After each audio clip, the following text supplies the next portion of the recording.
تو فرمایا لم تقولون ما لا تفعلون کبر مقتا عند اللہ ان تقولوا ما لا تفعلون، اللہ کے نزدیک اس کی بیزاری کو بڑھا دینے والی ہے یہ شے کہ تم کہو جو کرتے نہیں ہو۔ زبان سے دعوے ہیں عشق رسول کے، اللہ سے محبت کے، اللہ کی وفاداری کے، ناطے ہیں تو زمین و آسمان کے قلابے ملائے جا رہے ہیں، لیکن نہ رسول کا اتباع ہے، نہ اللہ کے لیے اس کے دین کے لیے تن من دھن لگانے کا جو ہے جذبہ موجود ہے۔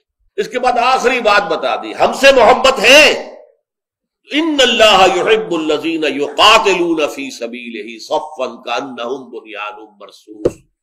دیکھ لو ہماری محبت کا تو معیار یہ ہے، اللہ کو تو محبت اپنے ان بندوں سے ہے جو اس کی راہ میں جنگ کرتے ہیں، ایسی صفیں باندھ کر گویا کہ سیسا پلائی ہوئی دیوار، جیسے سیسا پلائی ہوئی دیوار، یا آج آپ کہیں گے کہ ری انفورس کانکریٹ کا بنکر ہے، اس کو بڑے سے بڑا راکٹ جو ہے وہ بھی نہیں توڑ سکتا۔ ایسے ہی صفیں ہو مسلمانوں کی اللہ کی راہ میں جہاد کرتے ہوئے کہ دشمن کا کوئی ریلا جو ہے، کوئی آنسلاٹ اس کے اندر کوئی شگاف پیدا نہ کر سکے۔ یہ ہے ہماری محبت کا معیار، جان لو۔ یہ گویا کہ کان کھول دیے گئے کہ ہمارے راستے پر آنا ہے تو پھر یہ راستہ اس کی جو ہے آخری منزل یہ ہے۔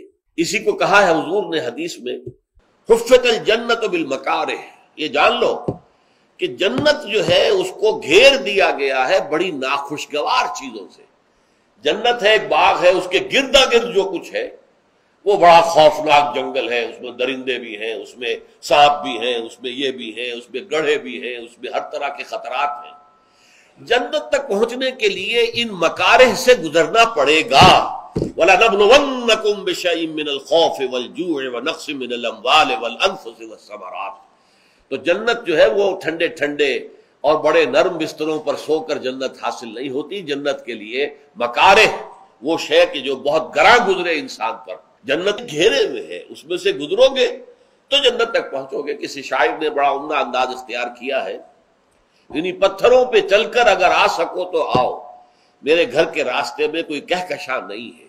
اگر آنا ہے میرے پاس تو انہی پتھروں میں سے، اسی ریگزار میں سے ہو کر آنا پڑے گا، کوئی کہکشاں نہیں ہے میرے راستے کے اندر۔